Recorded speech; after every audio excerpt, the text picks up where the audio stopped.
You fools, you pathetic, weak, soft council. You have no idea the mistake you've made, but you will soon understand the terrible truth, that your actions have doomed us all. General John Powell roared, his scarred fist slamming the crystalline table so hard it cracked. The assortment of aliens, many twice his size, recoiled in shock at the human's sudden outburst amid the chaos of Mira's emergency war council. Just moments before, the willowy alien leader had frantically explained the Shellyak surprise attack that massacred a frontier outpost. Now the human general, humanity's sole representative permitted on the council flagship, stood before them, his face twisted in rage. Mira blinked her opalescent eyes in confusion. General Powell, please, if you have information vital to our defense, you must share it now before more lives are lost. Powell let out a harsh laugh. More lives will be lost, that is certain. For you see, we humans defeated the Shellyak long ago in a war so terrible it nearly destroyed us, a war that we hide from our own people in shame. Shocked murmurs rippled through the chamber. Powell continued, We know how the Shellyak wage war, with a cruelty and relentlessness that even we humans, as vicious as we can be, found appalling. And now your ignorance and arrogance has led them back to our stars. Mira paled, her voice trembling. What do you mean, General? What is this dark history you speak of? Powell's eyes narrowed. I mean that you are all woefully unprepared for the enemy you now face, an enemy that will not stop until every last one of us is dead or enslaved, an enemy whose very existence we had hoped to bury forever. He paused, letting the weight of his words sink in. But now, thanks to you, that is no longer possible. The Shellyak have returned, and if we don't act soon, if we don't tap into the secrets of humanity's dark past, then everything you know, everything you hold dear, will be nothing more than ashes and blood. Powell turned to face the council, his eyes blazing with intensity. He didn't have time for their petty politics and bickering. Not now, with the Shellyak bearing down on them all. I am invoking the emergency protocols of the Galactic Charter. As the ranking military officer present, I am taking command of this council and all its resources, effective immediately, Powell declared, his voice booming through the chamber.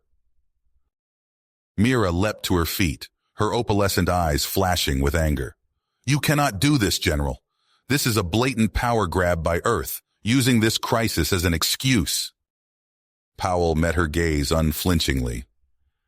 Power grab. Wake up, counselor. While you and your colleagues have been squabbling and debating, the Shellyak have been preparing for war.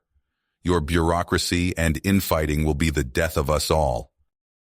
The room erupted into chaos, with council members shouting and arguing. But before Mira could respond, an alarm blared through the flagship.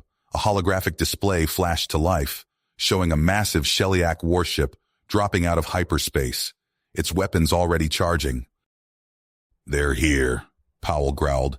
He sprinted to the command console, shoving aside the startled crew. His fingers flew across the controls as he took manual control of the flagship's weapons. The Shellyak ship opened fire, its energy beams slamming into the flagship's shields. The council members cried out in fear, but Powell remained focused, his eyes locked on the tactical display. With a flick of his wrist, he sent the flagship into a dizzying spin, narrowly evading another salvo. The human technology responded instantly to his commands, the ship's movements fluid and precise. Powell targeted the Shellyak's engines and fired, a barrage of quantum torpedoes streaking through space. The enemy ship tried to evade, but Powell anticipated their moves, his decades of combat experience guiding his actions. The torpedoes found their mark, tearing through the Shellyak's shields and hull. The ship exploded in a blinding flash, debris scattering across the void. For a moment, the council members stared in awe at the display of human martial prowess. But their relief was short-lived, as a dozen more Shellyak ships suddenly appeared, surrounding the flagship on all sides. It's a trap, Powell snarled. They lured us here. He spun to face Mira, his expression grim. We need to jump to Earth now. The secrets to defeating the Shellyak lie in our past, in the war we fought long ago. Mira hesitated, torn between her distrust of Powell and the undeniable threat before them. But as another volley of Sheliak fire rocked the flagship, she nodded. "Do it," she said, her voice tight. "Get us out of here." Powell punched in the coordinates for Earth, the flagship's hyperdrive spinning up. The ship leapt forward, narrowly escaping the closing net of Sheliak vessels. As the stars streaked past the viewports, Powell turned to Mira, his face etched with determination. "This is only the beginning," he warned. "The Sheliak will not stop until we are all dead or enslaved. The Council must prepare for the fight of their lives." The human flagship burst out of hyperspace above Earth, its hull still scarred from the narrow escape. As they entered orbit, a swarm of ships rose up to meet them, a joint task force of human space marines and Earth defense forces, bristling with weaponry. Powell hailed them on a secure channel. "This is General John Powell, authorization code Alpha Zulu 9er. We have a Council delegation aboard and critical intel on the Sheliak threat. Grant us immediate clearance to land at Starbase 1. "Clearance granted, General," came the crisp reply. "Welcome home." As the flagship docked, Powell turned to Mira. "I need to brief our forces and initiate a planetary lockdown. All our ships and personnel across the galaxy must be recalled immediately." Mira nodded, still shaken by the recent events. She followed Powell onto the starbase, and her eyes widened at the sight that greeted her. Hundreds of human space marines stood in perfect formation, their powered armor gleaming under the harsh lights. Dozens of warships were docked in the cavernous bays, while more patrolled the space around Earth. "I had no idea Earth possessed such military might," Mira breathed. "We thought you were a minor player, a young race content with diplomacy and trade." Powell let out a mirthless chuckle. "We learned long ago that the galaxy respects strength above all else, but we keep our true capabilities hidden until they're needed." He led Mira and a team of Council representatives deep into the heart of the starbase, to a heavily guarded section marked Restricted. They entered an underground facility, passing through multiple layers of security before reaching a dimly lit chamber. A woman in a white lab coat greeted them, her face lined with age and wisdom. "General Powell, Counselor Mira, welcome to Project Lazarus. I'm Dr. Eliza Hoffman, Earth's leading expert on the Sheliak." She gestured to the center of the room, where a twisted mass of metal and organic components lay on a raised platform. "This is all that remains of a Sheliak ship, recovered during the last war. We've been studying it for decades, trying to unravel their secrets." Dr. Hoffman brought up a holographic display, showing a pulsing network of nodes and connections. "The Sheliak are not a single race, but a hive mind, a collective consciousness that assimilates and repurposes countless conquered species. Each Sheliak is but a node in this vast network, slave to the will of the whole." Powell leaned forward, his eyes intense. "So the key to defeating them lies in understanding and exploiting this hive mind structure." Dr. Hoffman nodded grimly. "Indeed, but it won't be easy. The Sheliak are—" A blaring alarm cut her off, red lights flashing throughout the facility. Powell rushed to a comm terminal, his face hardening as he read the incoming report. "The Sheliak Armada has entered the solar system," he said, his voice grave. "They'll reach Earth orbit in a matter of hours." He turned to Mira, his expression a mix of determination and grim resolve. "Gather your people, Counselor. It's time to show the Sheliak what happens when they threaten our home." As alarms screamed and red lights flashed, Powell and Hoffman hunched over a holographic display of the Sheliak Quantum Entanglement Network, sweat beading on their furrowed brows. Powell jabbed a finger at a pulsing node. "There. If we hit that with a focused psionic pulse, it should cascade through their hive mind and scramble their coordination." Hoffman nodded grimly. "But we'll need the psi-amp to generate a strong enough signal. It's been locked away for centuries." Mira burst into the lab, her face twisted with anger and fear. "Absolutely not. Using a mind control weapon makes us no better than those monsters. It's too dangerous." Powell whirled on her, eyes blazing. "We're out of options. It's this or extinction. I won't let your fear doom us all." "How dare you?" Mira hissed. I'm trying to save us from... The base rocked with a deafening boom. A technician's panicked voice crackled over the comms. Sheliak forces have breached the perimeter. They're pouring into the cities. Powell turned to Hoffman. Get that amplifier online. I'll buy you time. He grabbed Mira's arm and dragged her out of the lab, sprinting for the hangar bay. They leaped into a waiting dropship just as Sheliak shock troops smashed through the outer doors, plasma fire chewing through armor and flesh. The dropship roared up into a sky choked with smoke and ships. Powell yanked the controls, sending them hurtling toward the heaviest fighting. You're insane, Mira shouted over the screaming engines. We should be evacuating. We have to hold the line, Powell snarled back. If they take out our command centers, it's over. The dropship shuddered as a plasma bolt clipped its wing. Powell wrestled with the yoke, teeth bared in a rictus grin. They hit the ground hard, skidding into a war-torn plaza. Powell kicked open the hatch, pulse rifle already spitting fire at the advancing Sheliak line. Mira leaped out beside him, her own weapon chattering. Side by side, they charged into the fray, diving between burned-out vehicles and crumbling walls. Powell moved with the brutal efficiency of a lifelong soldier, each shot finding a vital point. Mira matched him, kill for kill, her lithe form a blur as she danced through the hail of plasma.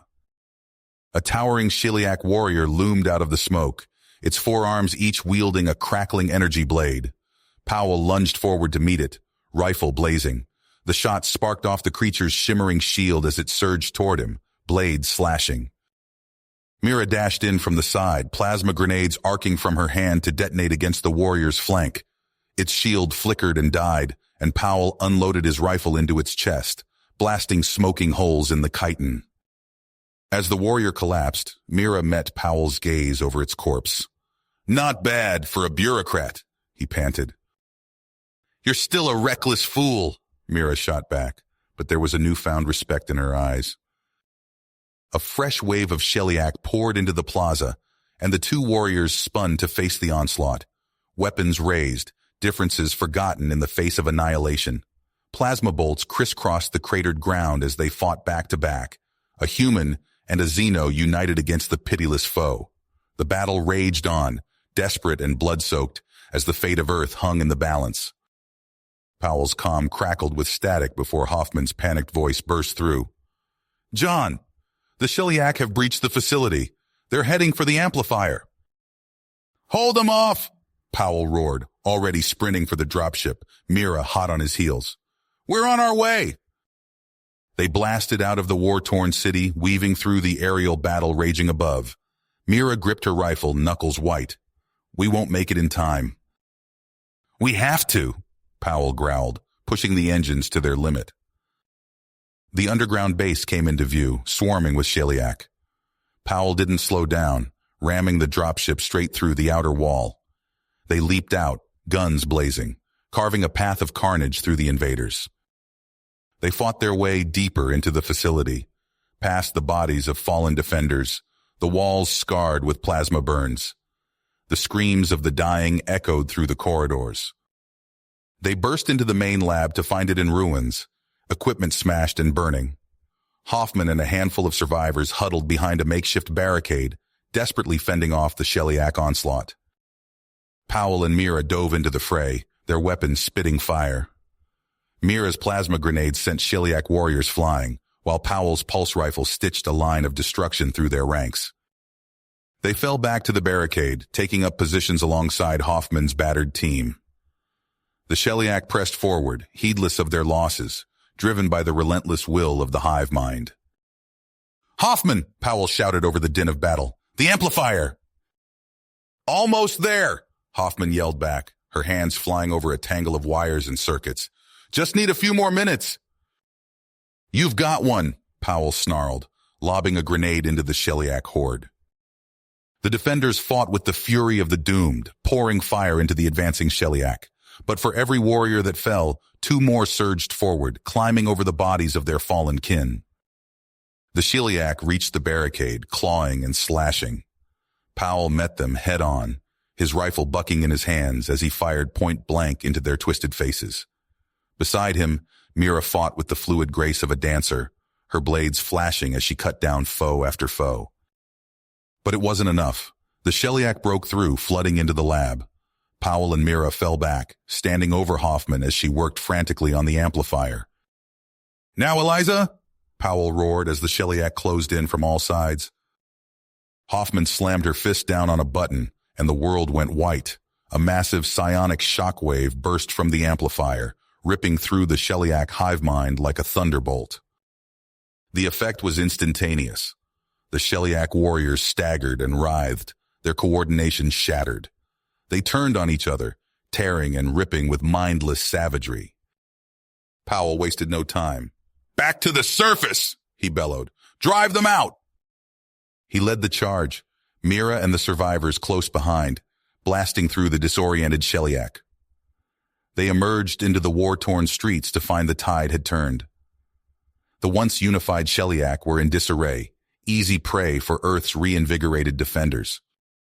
Powell rallied the human forces, leading a fierce counterattack. They pushed the Sheliak back, street by blood-soaked street, until the invaders were fleeing back to their landing craft. But as the last Sheliak ship lifted off, Powell's elation turned to ash. Hoffman stumbled out of the base, her face grim. "The amplifier," she rasped. "It's burnt out. Useless."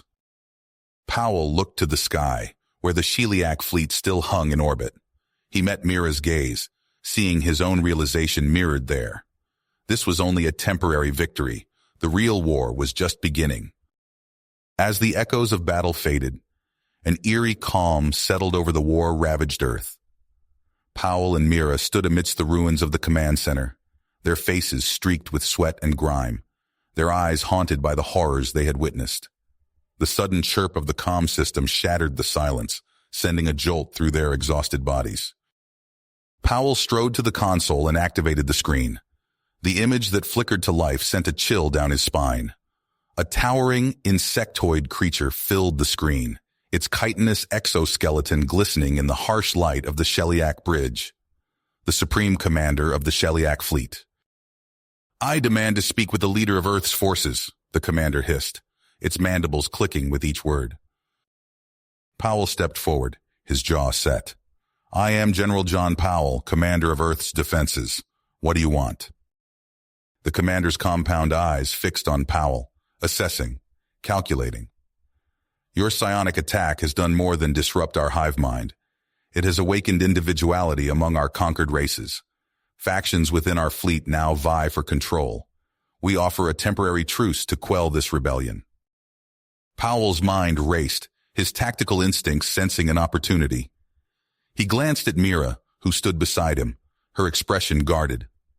An idea formed, a gambit as desperate as it was bold. "I have a proposal," Powell said, his voice steady. "I will assist you in regaining control of your fleet. In return, you will agree to peace talks with the Galactic Council." Mira's eyes widened in shock. She pulled Powell aside, her voice a harsh whisper. "Are you insane? You can't trust them." Powell met her gaze, his own eyes hard with determination. "This may be our best chance to end this war without further bloodshed. We have to try." On the screen, the commander clicked its mandibles, considering. "Your proposal is acceptable, but you will come aboard our flagship to oversee this cooperation." Powell nodded. "Agreed." As the screen went dark, Mira rounded on Powell, her face tight with anger. "You're walking into a trap. They'll kill you the moment you set foot on their ship." Powell checked his sidearm, his face grim. "That's a risk I have to take. If there's even a chance of stopping this war, I have to try." A Sheliak transport craft landed near the command center, its hatches hissing open. Powell and Mira exchanged a final tense look before boarding, the craft lifting off and accelerating towards the waiting Sheliak fleet. As they docked with the flagship, the scale of the chaos became apparent.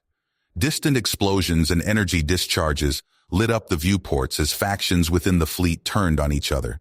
Sheliak warriors of different conquered races clashed in the corridors, their ancient feuds reignited by their newly awakened individuality. Powell and Mira were escorted to the bridge by a contingent of heavily armed Sheliak guards. The Supreme Commander loomed over a tactical display, barking orders to its subordinates. It turned as they approached, its eyes glittering with cold intelligence. "The situation is worse than we anticipated," it said, gesturing to the display. "Key factions are on the verge of open revolt. We must act quickly to restore order." Powell studied the display, his mind racing. He could see the fracture lines within the Sheliak hierarchy, the power struggles and ancient rivalries that threatened to tear the fleet apart. He glanced at Mira, seeing his own realization mirrored in her eyes. To save Earth, to end this war, they would have to do the unthinkable. They would have to navigate the treacherous political landscape of their most hated enemy, forging alliances and brokering deals with the very creatures that had sought to conquer and enslave them. Powell turned to the Supreme Commander, his voice filled with a resolve as hard as steel. "Where do we start?" Powell and Mira navigated the labyrinthine corridors of the Sheliak flagship, their footsteps echoing off the chitinous walls. The ship buzzed with tension, factions of Sheliak warriors eyeing each other warily as they passed. Powell's hand never strayed far from his sidearm. They entered a dimly lit chamber where the Supreme Commander awaited them, flanked by a cadre of guards. The towering insectoid gestured for them to approach, its compound eyes glittering in the gloom. "We have made progress in quelling the rebellion," the commander clicked, "but the situation remains unstable. We must act quickly to secure the loyalty of the key factions." Powell nodded, his face grim. "We've identified the leaders of the main factions. If we can bring them to the negotiating table, we might have a chance at brokering a truce." As they pored over the ship's schematics, plotting their next move, a sudden commotion erupted outside the chamber. The sound of plasma fire and screams filled the air. Powell and Mira exchanged a glance, then sprinted for the door, weapons drawn. They emerged into a scene of chaos, Sheliak warriors locked in a vicious firefight. Powell spotted a group of rebels, their chitin marked with the colors of a rogue faction, pressing towards the commander's chamber. "Protect the commander!" Powell roared, diving into the fray. He and Mira fought their way through the melee, plasma bolts sizzling past their heads. They reached the commander just as the rebels burst through the door, weapons leveled. Powell and Mira positioned themselves between the rebels and the commander, their weapons trained on the intruders. "Stand down," Powell barked. "We're here to negotiate, not to fight." The rebel leader, a scarred warrior with a missing mandible, chittered with harsh laughter. "Negotiate? With the very creatures who enslaved us? No, human. We will have our freedom, or we will have death." As the standoff intensified, the commander stepped forward, its voice booming over the din. "Enough. There has been too much death, too much suffering. It is time for a new path." The commander turned to Powell and Mira, its eyes filled with a weariness that belied its fierce appearance. "Tell them, humans. Tell them what you have learned about our people, about our struggle." Powell nodded, facing the rebel leader. "The Sheliak are dying," he said bluntly. "Their genome is degrading, their species on the brink of collapse. That's why they sought to conquer and assimilate other races, to find a solution to their genetic crisis." Mira stepped forward, her voice calm and measured.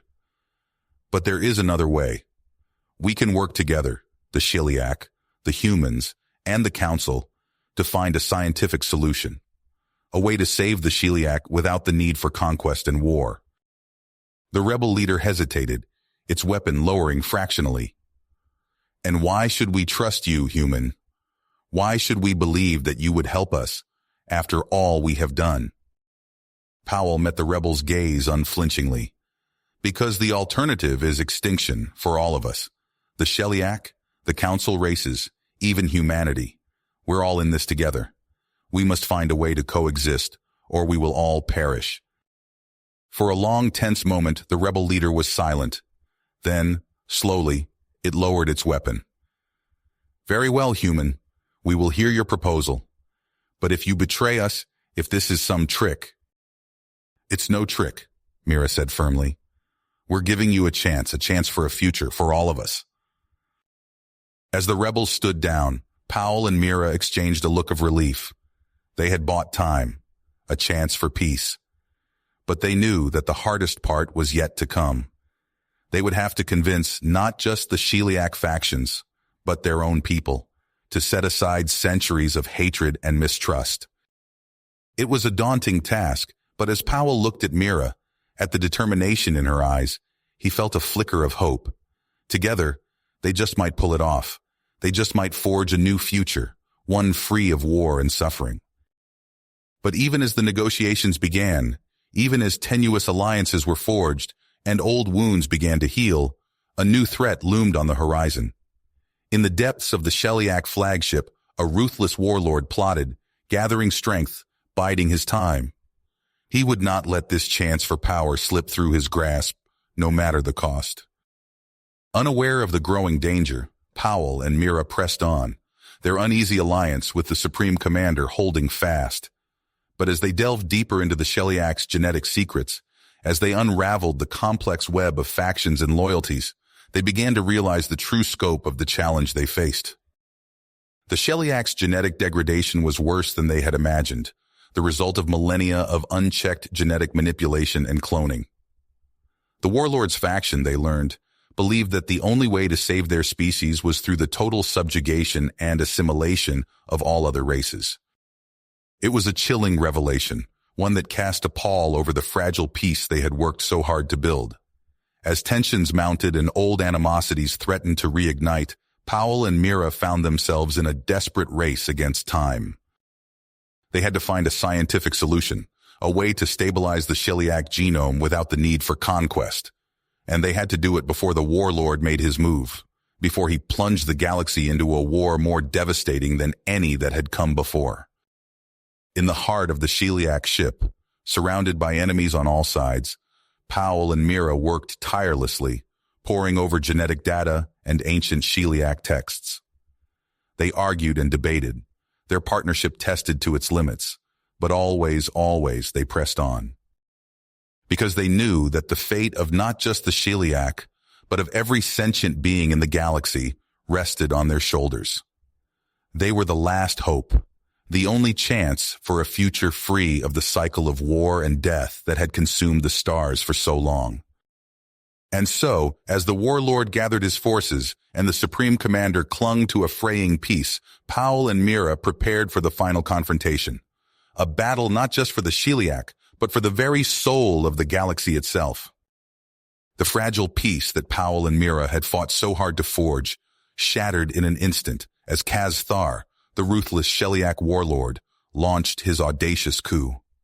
Alarms blared through the flagship's corridors as Kaz-Thar's loyal soldiers stormed the ship, their plasma rifles spitting deadly fire.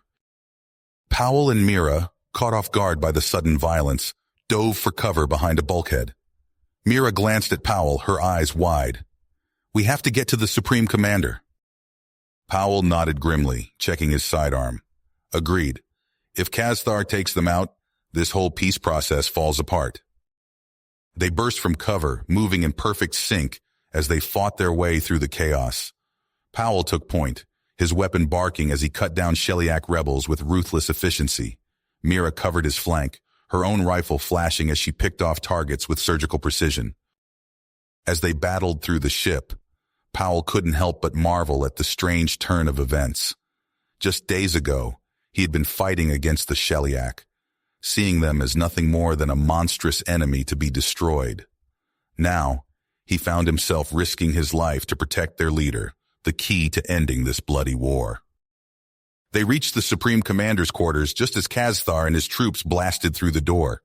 The warlord stood over the commander, his plasma rifle aimed at the leader's head. "Die, you weak-willed fool!" Kaz-Thar snarled, his finger tightening on the trigger.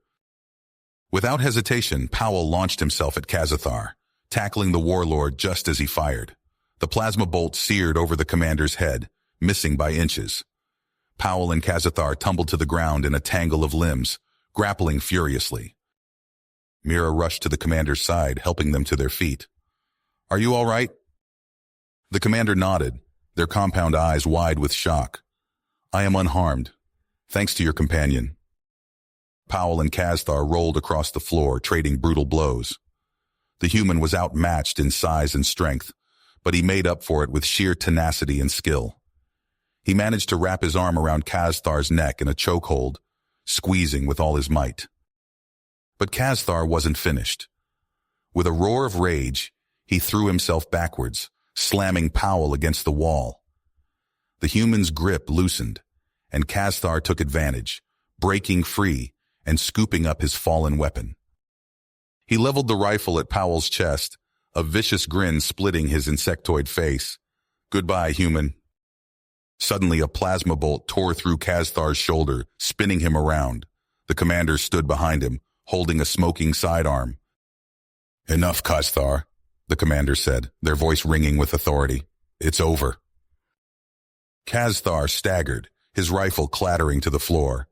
He looked at the commander with disbelief, then at Powell and Mira. A flicker of realization crossed his face, a dawning understanding of how much had changed. Then, with a final, defiant roar, he charged at the commander, claws extended.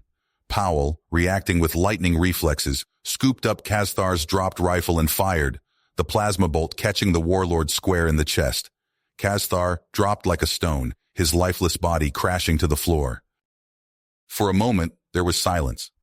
Then the commander turned to Powell, extending a clawed hand. "You saved my life," they said, their voice thick with emotion. "I was wrong about you, about humanity. You are not our enemies. You are our saviors." Powell, wincing as he stood, took the commander's hand. "We're all in this together now," he said. "We have to be if we want to survive." The commander nodded, then turned to Mira.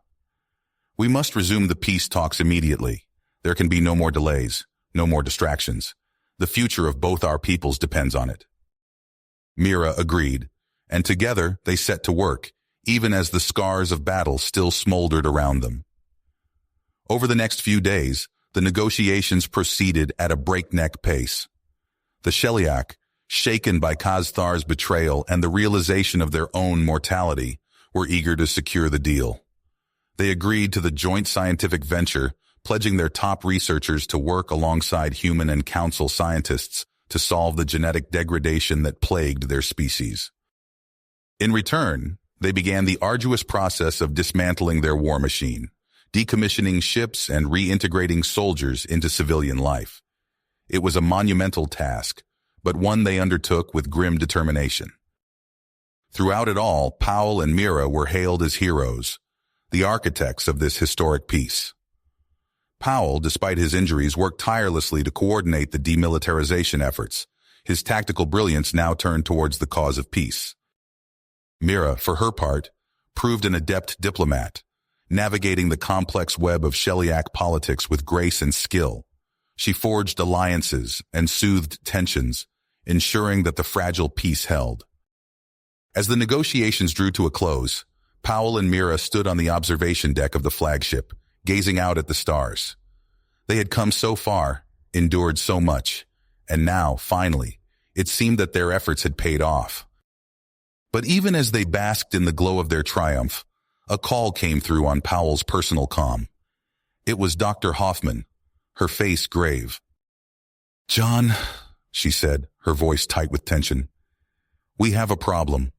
The psionic amplifier, before it burnt out, it detected something. Something out there on the edge of Sheliak space." Powell frowned, a chill running down his spine. "What kind of something?" "I'm not sure," Hoffman admitted. "But it's powerful. And it's ancient. Older than the Sheliak. Older than any known civilization. And John, I think it's been influencing the Sheliak. Driving their aggression, their need to conquer.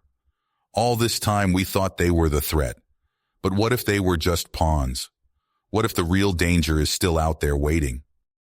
Powell and Mira exchanged a look, a new understanding passing between them. They had fought so hard for this peace, sacrificed so much. But now, it seemed, their struggle was far from over. A new threat loomed, one that could unravel everything they had worked for.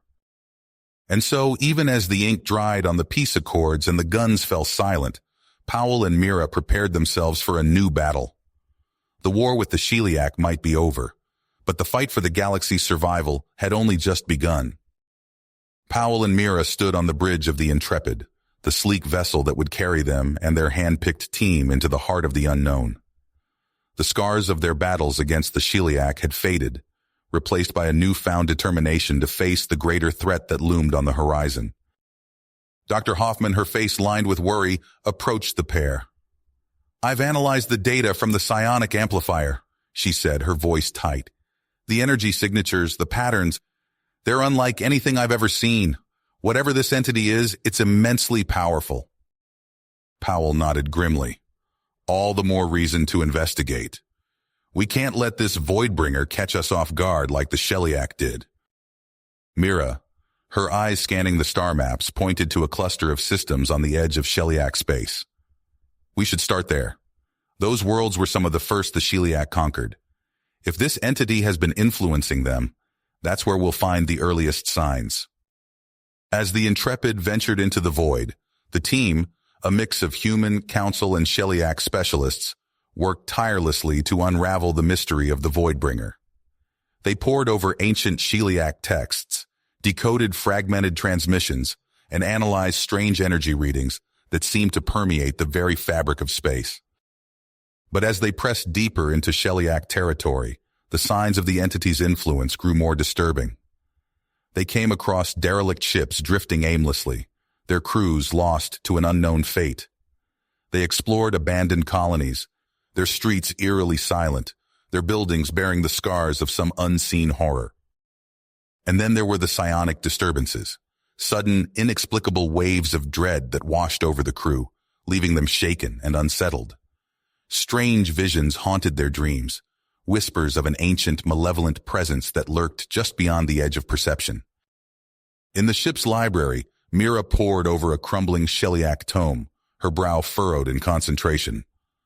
Powell, taking a break from his duties, joined her. "Find anything?" he asked, his voice low. Mira nodded, her finger tracing a line of alien text. "The Sheliak have legends of the Voidbringer, stories passed down from their earliest days. They describe it as a being of pure psychic energy, a force that feeds on the minds of its victims." She looked up, her eyes haunted. "Powell, these stories, they're terrifying. Entire civilizations driven to madness, tearing themselves apart from within. And then the Voidbringer moves on, leaving nothing but ruins in its wake." Powell's jaw tightened. "And the Sheliak's expansion, their conquest of other races?" "A way to outrun the Voidbringer," Mira confirmed.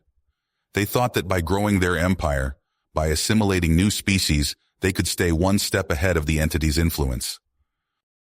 Powell slammed his fist on the table, the sudden noise making Mira jump. "Damn it," he growled. "All this time we thought the Sheliak were the ultimate threat, but they were just running scared, trying to survive." He looked up, his eyes hard. "We need to find a way to stop this thing, Mira, before it's too late." But even as they spoke, the Voidbringer's presence grew stronger. The crew began to experience vivid hallucinations, seeing their deepest fears and darkest secrets played out before their eyes. Tempers frayed, old rivalries resurfaced, and the once unified team began to splinter. In the depths of the ship, Dr. Hoffman worked feverishly to find a way to counter the entity's influence. She studied the psionic amplifier, trying to reverse engineer its technology, to find a way to shield their minds from the Voidbringer's insidious whispers.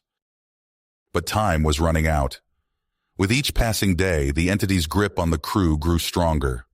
They were fighting a war on two fronts now, against the Voidbringer's influence and against their own fraying sanity. Powell and Mira, their bond forged in the heat of battle, clung to each other like lifelines. They knew that their unity, their trust in one another, was the only thing that could see them through this nightmare. And so they pressed on, delving ever deeper into the heart of darkness, searching for a way to defeat an enemy that defied comprehension. They knew the risks, knew the odds were stacked against them. But they also knew that they had no choice.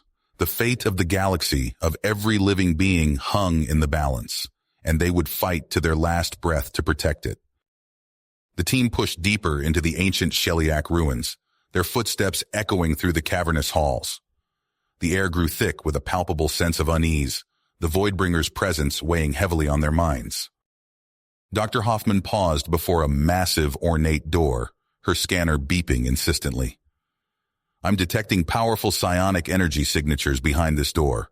Whatever's in there, it's unlike anything I've ever seen. Powell and Mira exchanged a glance, their faces grim. With a nod, they pushed the door open, revealing a vast chamber filled with strange, pulsing technology.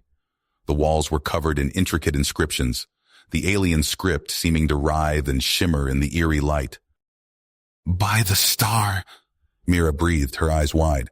What is this place? Dr. Hoffman and the Sheliak scientists moved forward, their instruments already scanning the cryptic writings. It appears to be some kind of psionic amplifier, Hoffman murmured, her brow furrowed in concentration. The inscriptions speak of an ancient Sheliak scientist who made contact with the Voidbringer. Contact? Powell asked, his hand resting on his sidearm. How is that possible?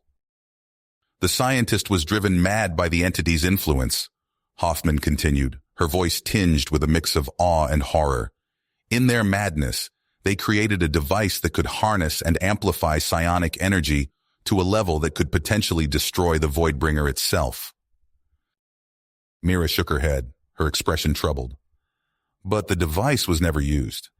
The scientists' peers deemed it too dangerous, too unstable. Powell stepped forward, his eyes fixed on the central dais, where a strange pulsing orb rested. This could be our only chance to stop the Voidbringer.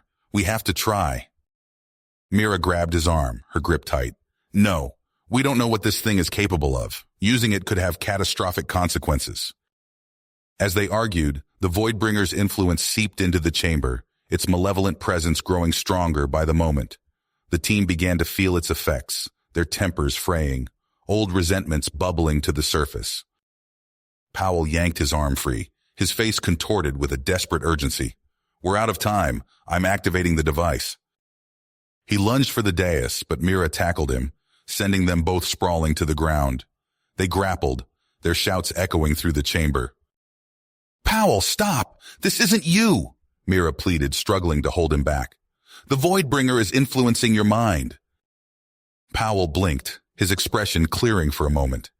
He looked down at Mira, realization dawning in his eyes. I'm sorry. I don't know what came over me. Mira helped him to his feet, her own face lined with exhaustion. We can't let it divide us. Not now. Not when we're so close.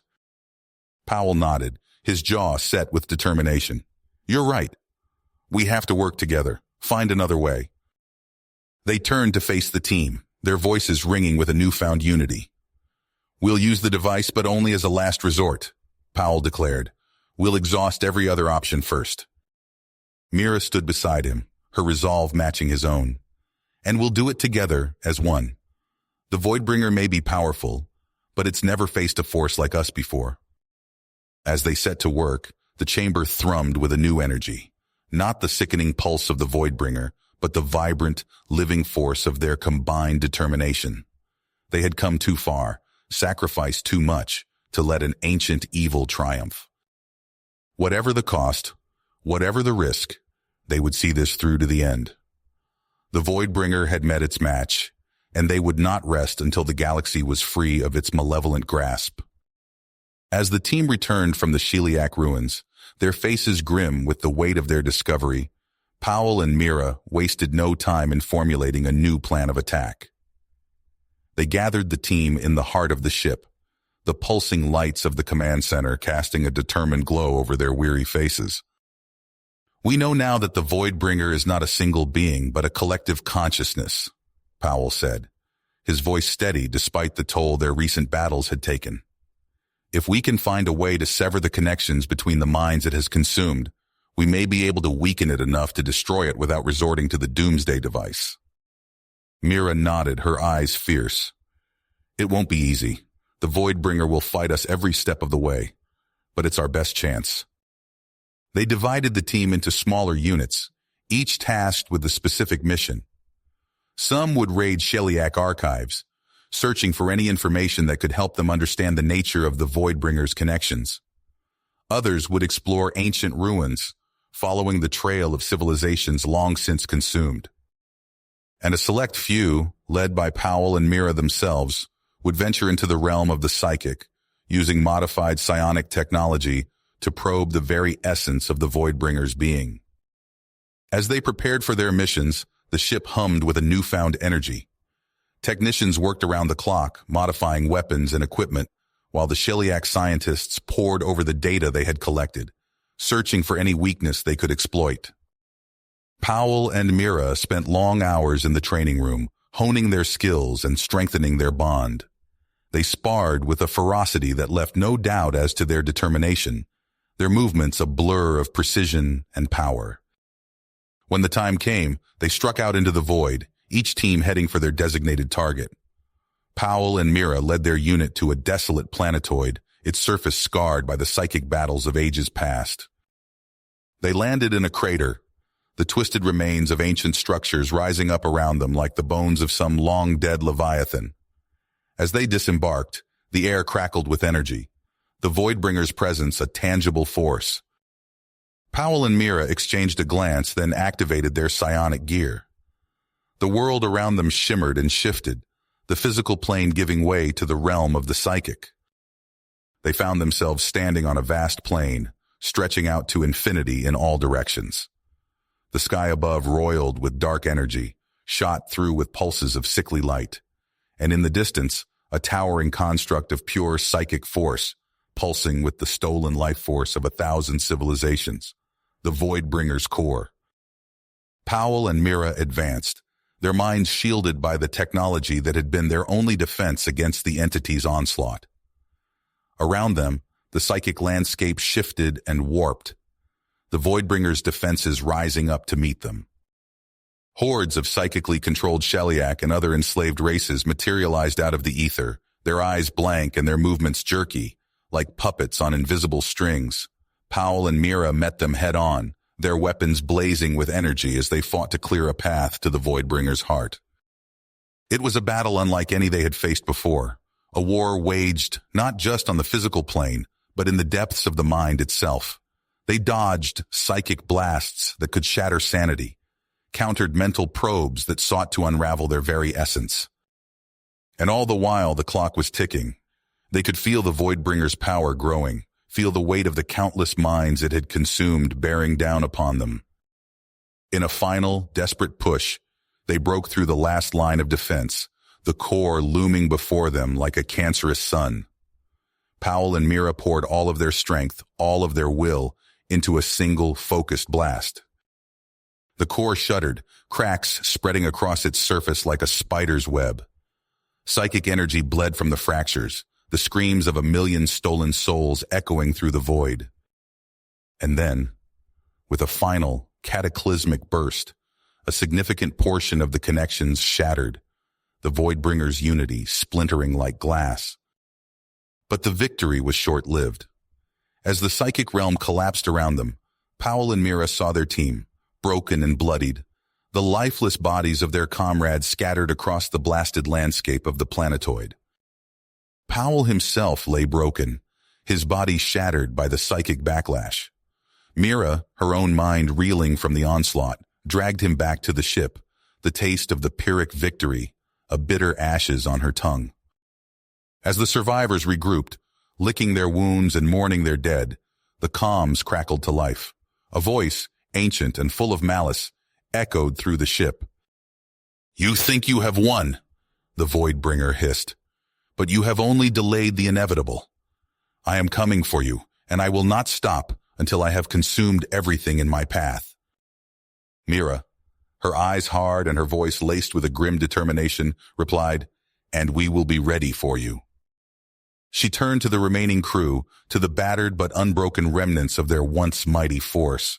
"We heard it," she said, "but the fight is far from over. We must—" Mira stared at the tactical display, her heart sinking with each new wave of Voidbringer forces that appeared on the screen. The base shuddered under the onslaught, cracks spiderwebbing across the ancient Sheliak walls. She turned to Powell, her voice cracking with emotion. "John, we can't hold them off much longer. We need to evacuate." Powell, his face pale and blood-streaked, shook his head. "No, you need to evacuate. I'll stay behind, buy you some time." Mira's eyes widened. "What? No, absolutely not. We're not leaving you behind." Powell gripped her shoulder, his gaze intense. "Mira, listen to me. You're the only one who can get the others to safety, who can regroup with the fleet. If we both stay, we all die. This is the only way." Tears slid down Mira's face, mingling with the grime of battle. She knew he was right, but the thought of leaving him behind tore at her heart. Powell pulled her into a fierce hug, his voice rough with emotion. "It's been an honor fighting beside you, Mira.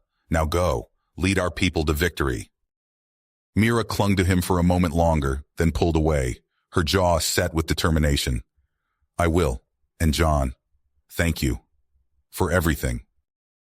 With a final nod, Mira turned and sprinted towards the waiting dropships, shouting orders to the remaining team members. Powell watched her go, a bittersweet smile on his face. Then he turned back to the battle, his rifle blazing. As the dropships blasted away from the ruins, Powell dug in, fortifying his position with every trick he knew. He rigged traps and choke points, mined the approaches with Sheliak explosives, and set up fields of fire that would make any attacker pay dearly. The Voidbringer's forces came on in a relentless tide, a seething mass of twisted, psychically enslaved creatures. Powell met them with a wall of lead and plasma, his rifle bucking in his hands as he cut down rank after rank of the horrors. But for every one he killed, 10 more surged forward. They clambered over the bodies of their fallen, heedless of loss, driven only by the insatiable hunger of the Voidbringer. Powell fell back, fighting for every inch, leaving a trail of destruction in his wake. As he battled through the ruins, a strange sensation began to tingle at the edges of his mind. It was like a whisper, a brush of consciousness against his own. At first, he dismissed it as a trick of exhaustion, but it grew stronger, more insistent. Suddenly, a figure shimmered into existence beside him, a Sheliak, but not one of the Voidbringer's thralls. It was translucent, ethereal, and it regarded Powell with eyes that glowed with ancient wisdom. "John Powell," it said, its voice echoing strangely in his mind. "We have been watching you. Your courage, your selflessness. You are worthy."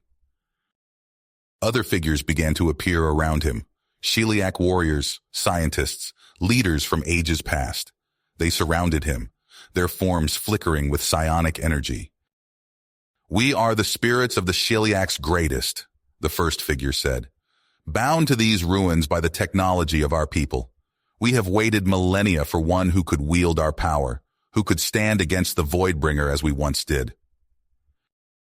Powell felt their strength flowing into him, a surge of psionic might that made his nerves sing with power. His rifle glowed, its shots now searing through the Voidbringer's minions like solar flares. With the spirits of the ancient Sheliak fighting beside him, Powell redoubled his efforts. He became a one-man army, a bulwark against the darkness, each shot, each grenade, each slash of his combat knife a defiant roar in the face of annihilation. And though the Voidbringer's forces still came on, though their numbers seemed endless, Powell held the line. For every minute he fought, he knew he was buying Mira and the others precious time. Time to escape, to regroup, to find a way to end this nightmare once and for all. He would hold. He would fight. For as long as it took, for as long as he drew breath. The Voidbringer would not pass, not while John Powell still stood. This, he swore, on his blood, on his honor, on the memory of every soul the abomination had ever consumed. In that moment, he was more than just a soldier, more than just a man. He was a beacon, a symbol of defiance against the dark, and he would not yield. As the battered dropships docked with the main fleet's flagship, Mira steeled herself for the task ahead. The weight of command settled heavily on her shoulders, the loss of Powell a raw wound in her heart. But there was no time for grief, not with the fate of the galaxy hanging in the balance. The airlock hissed open, and Mira stepped onto the deck, her surviving team members close behind. A crowd had gathered to meet them, humans, council members, and Sheliak, united in their desperate stand against the Voidbringer. A cheer went up as Mira approached, the assembled warriors and leaders hailing her as a hero, but Mira waved them to silence, her expression grim. "There will be time for accolades later," she said, her voice ringing through the hangar. "Now, we must act. The Voidbringer is coming, and if we do not stop it here, there will be nowhere left to run." She outlined her plan, her words painting a picture of daring and desperation. The fleets would engage the Voidbringer's forces, drawing its attention and firepower. Meanwhile, a small strike team, led by Mira herself, would infiltrate the entity's core and attempt to destroy it from within. "It will be dangerous," Mira admitted.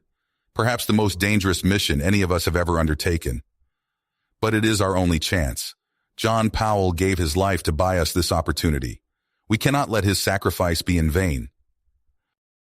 There were murmurs of dissent from some of the more cautious leaders, voices raised in protest at the risk, the uncertainty. But Mira met their objections with a steely gaze and a voice that rang with conviction. "I have seen the Voidbringer's power firsthand," she said. "I have felt its malice, its hunger. If we do not stop it now, it will consume us all. Every world, every species, every last scrap of light and life in the galaxy. Is that a fate you are willing to accept? Is that the legacy you want to leave?"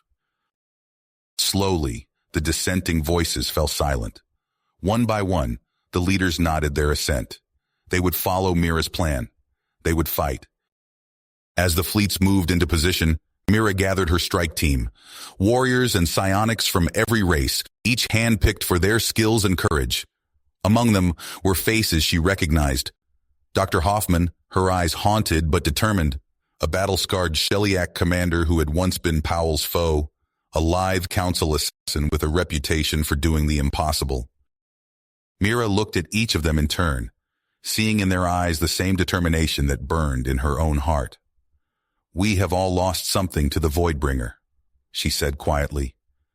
"Friends, loved ones, our sense of safety in the universe. Today we take back what it has stolen. Today we end this." As one, the strike team boarded their shuttle, a sleek, stealthed craft designed to slip past the Voidbringer's defenses. Mira took the controls, her hands steady on the yoke. The shuttle darted forward, weaving through the chaos of the battle that raged around them. Plasma fire lit the void, ships twisting and dying in brilliant flashes of light. But Mira flew on, her course unwavering. They approached the Voidbringer's core, a seething mass of darkness that seemed to swallow the stars themselves. Mira gritted her teeth, fighting back the primal dread that clawed at her mind. "Prepare for breach," she ordered, her voice taut. The shuttle sliced into the core, its hull shuddering as it passed through the boundary between real space and the twisted realm of the Voidbringer's consciousness. And then they were through, emerging into a nightmarish landscape of shifting shadows and pulsing, malevolent light. Mira set the shuttle down on a jutting spar of crystallized thought, the landing jarring and hard. "We're in," she breathed. "From here we go on foot." The strike team disembarked, weapons ready, minds steeled against the psychic onslaught that pressed against their thoughts. They moved forward, into the heart of the nightmare, ready to face whatever horrors the Voidbringer had in store. But as they pushed deeper, they began to sense something strange, a dissonance in the psychic miasma, whispers of dissent and conflict. Mira frowned, reaching out with her mind, trying to grasp the fleeting impressions. "The Voidbringer, it's not a single entity," she murmured, realization dawning. "It's a collective, a fusion of all the minds it has consumed, and not all of those minds are in agreement." She sensed factions within the greater whole, each with its own desires and goals. Some were consumed by an insatiable hunger, a need to devour and destroy.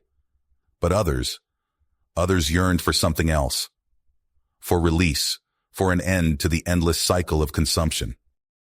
Mira's mind raced, a desperate plan taking shape. If they could find these dissenting factions, if they could turn the Voidbringer against itself. Change of plans, she said, turning to her team. We're not just here to destroy, we're here to negotiate. And so, even as the battle raged outside and the clock ticked down towards oblivion, Mira led her team into the labyrinth of the Voidbringer's psyche, ready to forge the most unlikely of alliances in the name of survival. It was a desperate gamble, a last throw of the dice, but it was all they had left. In the end, it would come down to Mira's will, her ability to navigate the twisted landscape of the Voidbringer's consciousness and turn its own power against it. The fate of the galaxy hung in the balance, and Mira would not let it fall. Not while she still drew breath. Not while there was still a chance, however slim, of victory. The strike team forged ahead, guided by Mira's iron will and Powell's indomitable spirit. Into the darkness they went, ready to face the ultimate test of their courage and resolve.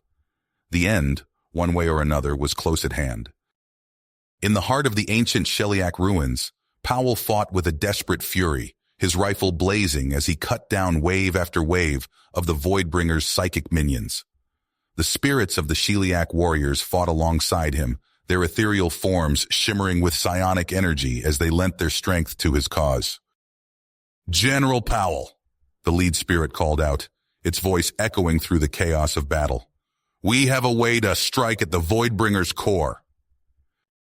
Powell fired off another burst, dropping a trio of twisted creatures before turning to face the spirit. "Tell me!" The spirit gestured towards a shimmering portal, hidden behind a crumbling wall. There lies a gateway, a direct link to the heart of the Voidbringer's consciousness. If you can reach it and activate it, you can project your mind into its core and confront it directly. Powell's eyes widened, a flicker of hope igniting in his chest. "Then that's what I'll do." He surged forward, his rifle spitting plasma as he carved a path through the horde. The spirits rallied around him, their psionic blasts searing through the Voidbringer's forces. Together, they fought their way to the gateway, Powell's armor dented and scorched, his body pushed to the brink of collapse. But when he reached the portal, he found it dark and lifeless. The lead spirit floated forward, its form flickering. "The gateway requires a sacrifice," it intoned. "A willing soul to serve as a conduit for the psychic energy." Powell didn't hesitate. He knew what he had to do. "I'll do it." The spirit nodded. "Your bravery will be remembered, General." Powell stepped up to the portal, placing his hands on the ancient Sheliak controls. He took a deep breath, then activated the gateway. Psionic energy surged through him, a searing agony that tore a scream from his throat. His consciousness was ripped from his body, hurled across the psychic realm in a dizzying rush of light and sound. When he opened his eyes, he found himself standing in a surreal landscape, a twisted amalgamation of the worlds the Voidbringer had consumed. The sky boiled with sickly colors, the ground beneath his feet pulsing like diseased flesh. And there, waiting for him, was the avatar of the Voidbringer itself, a towering figure of darkness and malice, its form shifting and writhing with the stolen life force of a billion souls. "John Powell," it rumbled, its voice a sepulchral echo. "At last we meet face to face." Powell squared his shoulders, his psychic form glowing with a fierce determination. "This ends now, monster. I won't let you consume any more worlds." The Voidbringer laughed, a sound like the death rattle of stars. "You cannot stop me, human. I am eternal. I am inevitable. I am the end of all things." Powell shook his head. "No, you're just another tyrant, another bully looking to feed your own twisted desires, and I've spent my whole life fighting bullies." He raised his fists, his psychic energy coalescing into a shimmering blade. The Voidbringer snarled, its form twisting into a monstrous parody of a Sheliak warrior. They charged at each other, their clash sending shockwaves rippling across the mindscape. Powell struck with all the skill and fury of a lifetime of combat, his blade flashing as he parried and thrust. The Voidbringer retaliated with blasts of pure psychic malice, each one capable of shattering a lesser mind. But Powell would not yield. He fought with the strength of every soul the Voidbringer had ever consumed, with the courage of every warrior who had ever stood against its hunger. He fought for Mira, for the Council, for the countless billions who would never know his name. And as he fought, he felt the Voidbringer's power begin to waver. He pressed his attack, striking faster and harder, his blade carving deep wounds into the Avatar's form. The Voidbringer bellowed in rage and pain, its form beginning to unravel at the edges. Powell saw his chance and lunged forward, driving his blade into the Avatar's heart. The Voidbringer screamed, a sound that shattered the mindscape around them. Powell felt its consciousness beginning to fracture, the countless minds it had consumed splintering away. But even as he triumphed, he felt a deep, wrenching sorrow. For he knew that this victory had come at a terrible cost. The Voidbringer's death throes were tearing at the fabric of the psychic realm, threatening to consume him along with it. And beyond that, he saw the faces of all those he had failed. The soldiers who had died under his command, the civilians caught in the crossfire of his wars. He saw his own failures and regrets, the choices he wished he could unmake. The Voidbringer's avatar shuddered and collapsed, its form dissolving into a maelstrom of psychic energy. Powell felt himself being pulled into the vortex, his own consciousness beginning to fray at the edges. He closed his eyes, accepting his fate. He had given everything he had and more. He had fought the good fight, and now he could rest. But even as he surrendered himself to the void, he heard a voice calling out to him. A voice he recognized, a voice that cut through the chaos like a beacon in the night. "John!" Mira shouted, her psychic presence blazing with light. "John, hold on!" Powell's eyes snapped open, hope surging through him. He saw Mira reaching out to him, her hand stretching across the psychic gulf. Behind her, he saw the faces of his comrades, his friends, all lending their strength to her call. With a final, desperate effort, Powell reached out and grasped Mira's hand. He felt her pulling him back, felt the warmth of her presence enveloping him. Together, they emerged from the psychic maelstrom, their minds battered but unbroken. They found themselves back in the material world, standing amidst the ruins of the Sheliak Gateway. Around them, the Voidbringer's forces were crumbling, the psychic bonds that had held them together severed by their master's defeat. The battle was won, but the cost had been high. Powell slumped against Mira, his strength finally giving out. She held him close, her tears mixing with the blood and sweat on his face. "You did it," she whispered. "You saved us all." Powell managed a weak smile. "We did it," he corrected her. "All of us, together." He looked out over the ruins, at the spirits of the Sheliak warriors who had fought beside him. They nodded to him, their forms beginning to fade as they passed on to their final rest. Powell knew that there would be more battles to come, more threats to face. The galaxy was a vast and dangerous place, and there would always be those who sought to conquer and destroy. But for now, in this moment, he allowed himself to feel a sense of peace. He had faced his demons, both within and without, and he had emerged victorious. And he knew that whatever challenges lay ahead, he would not face them alone. He had his comrades, his friends, his love. Together they would build a better future, a galaxy free from the shadow of the Voidbringer. It was a future worth fighting for, a future worth living for, and John Powell was ready to embrace it with open arms. In the surreal mindscape of the Voidbringer's core, Powell battled against the phantoms of his past, each one a twisted reflection of his deepest regrets and darkest fears. He grappled with the specter of every soldier lost under his command, every innocent caught in the crossfire of his wars. The Voidbringer's avatar, a monstrous amalgamation of every race it had consumed, taunted him with visions of failure and despair. But Powell fought on, his will unyielding, his purpose clear. He knew that Mira and the others were counting on him, that the fate of the galaxy hung in the balance. With a roar of defiance, he charged the avatar, his psychic blade flashing. In the physical realm, Mira and her team had reached the central nexus, a vast chamber pulsing with malevolent energy. At its heart was a swirling vortex of darkness, the manifestation of the Voidbringer's core. They pushed forward, but the closer they got to the vortex, the stronger the psychic assault became. Waves of dread and despair crashed over them, visions of their worst nightmares clawing at their minds. Mira saw her homeworld burning, her people enslaved by the Sheliak. The Sheliak commander relived the moment of his greatest shame, when his hesitation had led to the death of his clutchmates. The human psionics were assaulted by visions of Earth, shattered and lifeless. They fought against these psychic assaults, their minds straining, their hearts pounding. Step by agonizing step, they pushed towards the vortex, their weapons and powers lashing out at the phantasmal horrors that barred their way. Just when it seemed their minds could take no more, a brilliant light pierced the darkness. Powell's psychic form, blazing with righteous fury, burst through the Voidbringer's defenses and into the Nexus. "Powell!" Mira cried out, her voice a mix of relief and astonishment. Powell's form stood tall, a beacon of hope in the heart of darkness. "We end this now," he declared, his voice booming. "Together." Mira nodded, a fierce grin spreading across her face. She rallied her team, Powell's presence bolstering their flagging spirits. As one, they surged forward, a united front against the darkness. The Voidbringer's defenses intensified, the psychic maelstrom howling with redoubled fury.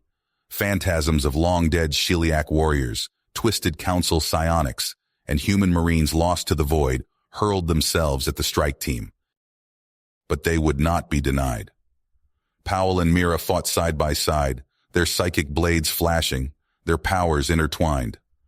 The human psionics unleashed blasts of mental energy, shattering the Voidbringer's constructs. The Sheliak commander wielded his plasma staff with deadly precision, each blow a testament to his people's enduring warrior spirit. The battle raged, a tempest of psychic energy and physical might. The strike team took losses, each one a blow to their collective resolve. But they pressed on, driven by desperation, by the knowledge that failure was not an option. With a final, Herculean effort, they pierced the vortex, plunging into the very heart of the Voidbringer. The darkness engulfed them, a physical force that threatened to crush their very essence. But at its center, they found the core, a pulsing mass of stolen life force and psychic energy. Powell and Mira exchanged a glance, a wordless moment of understanding passing between them. Together, they raised their blades and struck, pouring every ounce of their strength, their will, their very souls into the blow. The core shuddered, cracks of light spreading across its surface. The Voidbringer screamed, a psychic wail that threatened to shatter their minds. But they held on, their wills united, their purpose unwavering. With a blinding flash and a deafening roar, the core shattered, the Voidbringer's essence dissipating into the void. Silence fell, sudden and absolute. Mira awoke with a gasp, her lungs burning as they filled with air thick with the scent of ozone and scorched metal. She blinked, her vision slowly adjusting to the dim, flickering light of the shattered psychic realm. Around her, the twisted landscape of the Voidbringer's domain lay in ruins, a testament to the titanic battle that had just been fought. Slowly, painfully, she pushed herself to her feet, her muscles screaming in protest. She looked around, taking stock of her surroundings. The rest of her team lay scattered around her, their bodies battered and bruised, their faces etched with the haunted look of those who had stared into the abyss and lived to tell the tale. But not all of them had made it. As Mira's gaze swept over the battlefield, she saw the lifeless forms of those who had fallen, their minds and souls consumed by the Voidbringer's final, desperate assault. She felt a pang of grief, a hollow ache in her chest as she realized the true cost of their victory. And then there was Powell. Mira's heart clenched as she realized that his body was nowhere to be found, lost in the chaos of the psychic maelstrom. She had seen him, fighting alongside her in those final moments, his will unbreakable, his courage unwavering. But now, a hand on her shoulder startled her from her thoughts. She turned to see the battle-scarred face of the Sheliak commander, his expression one of grim satisfaction. "It is over," he said, his voice a raspy whisper. The Voidbringer is no more. Mira nodded, unable to find the words. She looked up, saw the ships of the Allied fleet descending from the sky, their hulls gleaming in the strange, otherworldly light. The ground shook as the rescue shuttles landed, their doors hissing open to reveal teams of medics and engineers. The survivors were quickly whisked away, their wounds tended to, their minds and bodies given the care they so desperately needed. But even as they were celebrated as heroes, their names forever etched in the annals of galactic history, Mira found it hard to share in the joy of victory. In the days and weeks that followed, she threw herself into her work with a fervor that bordered on obsession. She met with leaders from all the Allied races, using her newfound influence to push for greater cooperation and understanding between the peoples of the galaxy. She worked tirelessly to rebuild what had been lost, to forge a new future from the ashes of the old. But always, in the back of her mind, there was a nagging sense of unease, a feeling that something was not quite right. She would catch herself staring out into the void, searching for something she could not name, a piece of the puzzle that still eluded her. And sometimes, in the quiet moments between the endless meetings and diplomatic negotiations, she would find herself thinking of Powell, of the man who had started as her rival and ended as her closest friend. She would remember his fierce determination, his unyielding spirit, and she would feel a pang of loss that went deeper than words could express. But she pushed on, driven by a sense of purpose that would not let her rest. She knew that the road ahead would be long and hard, that there would be many challenges still to face. But she also knew that she would not face them alone, that the bonds forged in the heat of battle would not be easily broken. And so, as the galaxy began to heal and rebuild, Mira stood tall, ready to face whatever the future might bring. She would honor the memory of those who had fallen, and she would fight for the dream of a better tomorrow. No matter the cost, no matter the odds, she would not falter. But always, in the back of her mind, the question lingered. What had really happened to Powell? And what secrets still lay hidden in the depths of the shattered psychic realm? As the Allied forces began the slow process of rebuilding in the wake of the Voidbringer's defeat, Mira threw herself into her work with a fervor that bordered on obsession. She met with leaders from across the galaxy, human and alien alike, leveraging her newfound influence to push for greater cooperation and understanding between the once warring factions. But even as she worked tirelessly to forge a new era of peace, Mira found herself haunted by a nagging sense of unease.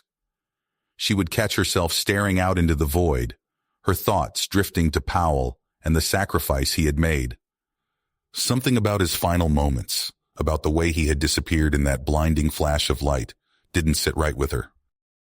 Her suspicions were confirmed when, late one night cycle, a message pinged on her personal comm. The sender was unknown, the encryption unlike anything she had seen before. With a frown, Mira opened the message. A set of coordinates glowed on the screen, pointing to a remote, uncharted system on the fringes of known space. Below the coordinates, a single word stood out, stark and unmistakable. Powell.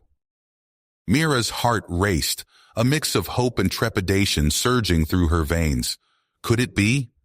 Could Powell somehow have survived? She knew it was a long shot, that it could be a trap or a cruel hoax. But she also knew that she would never forgive herself if she didn't investigate.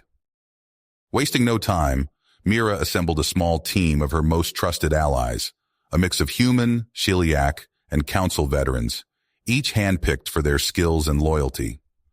They boarded a sleek, stealth-equipped shuttle and set out for the mysterious coordinates, determined to unravel the truth. As they approached the planet, a small, nondescript orb of rock and ice, Mira felt a strange sensation wash over her, a tingling at the edges of her consciousness. She shook it off, focusing on the task at hand as they made landfall near a towering cliff face. The team disembarked, weapons at the ready, scanning the barren landscape for any signs of life. Mira took point, her keen eyes picking out a narrow path that wound its way up the cliff face. They climbed in tense silence, The only sounds the crunch of boots on rock and the hiss of recycled air through their suits. As they neared the top, Mira's suit sensors pinged a warning, an energy signature, faint but unmistakable, emanating from within the cliff itself. With a gesture, she directed her team towards a narrow fissure in the rock face. They squeezed through, emerging into a vast hidden cavern. And there, nestled against the far wall, was a structure unlike any they had ever seen. It was clearly of alien design, its smooth, organic curves and pulsing energy conduits, bearing no resemblance to the angular, mechanical structures of the Sheliak or the utilitarian builds of the council races. But what really caught Mira's attention were the glyphs etched into the structure's surface, intricate, swirling patterns that seemed to dance and shift before her eyes. Ancient Psionic, breathed Takashi, the team's council xenolinguist. But like no dialect I've ever seen, this is something else entirely. Mira nodded, a chill running down her spine. She had known that the Voidbringer's origins were ancient, that the psionic technology they had encountered was far beyond anything the younger races had developed. But this was on another level. Steeling herself, Mira led the way into the structure, the team's lights casting eerie shadows across the alien corridors. The further they delved, the stronger the psionic energy grew, until it was like a physical pressure bearing down on their minds. Suddenly, a figure emerged from the shadows ahead, its form obscured by a shimmering psionic aura. Mira and her team snapped their weapons up, fingers tightening on triggers. "Wait!" Mira said, her voice tight. "Don't shoot!" The figure took a step forward, the aura around it flickering and fading. Mira's breath caught in her throat. It was Powell. But not the Powell she had known. His body was a fusion of organic and mechanical components, psionic energy crackling across his skin like miniature lightning storms. His eyes, once a warm brown, now glowed with an otherworldly blue light. "Mira," he said, his voice echoing strangely in the alien chamber. "You came." Mira holstered her weapon, taking a cautious step forward. "John, is that really you?" A smile tugged at Powell's lips, an expression at once familiar and utterly alien. "Yes and no," he said.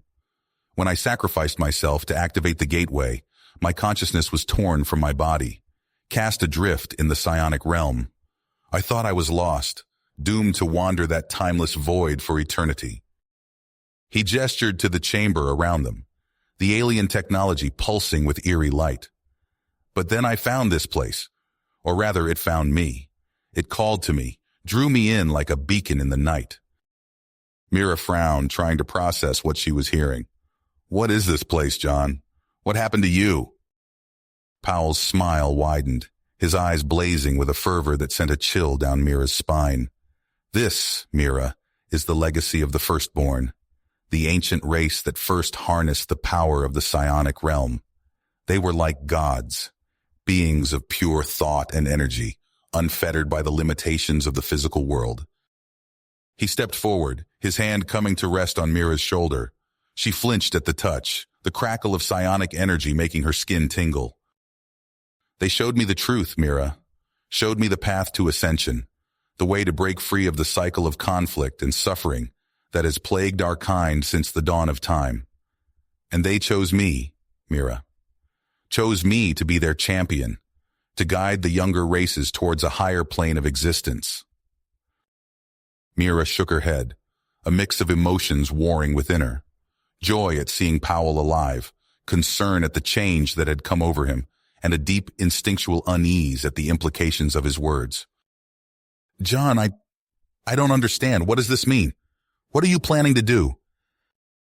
Powell's grip on her shoulder tightened, his eyes boring into hers with an intensity that was almost painful. "I'm going to save us, Mira. Save us from ourselves, from the petty conflicts and base desires that have held us back for so long. I'm going to show our people the way forward, the way to true unity and purpose." He released her, stepping back, his form shimmering with barely contained power. "But I can't do it alone, Mira. I need you by my side, Need your strength and wisdom to guide me. Together, we can usher in a new age, a golden era of peace and enlightenment." Mira hesitated, torn between the man she had known and the being that now stood before her. She thought of all they had been through together, all the battles they had fought, and the sacrifices they had made. But she also thought of the cause she had dedicated herself to, the dream of unity and cooperation that she had fought so hard to build. And she knew, deep in her heart, that she could not abandon that dream, not even for the man who had come to mean so much to her.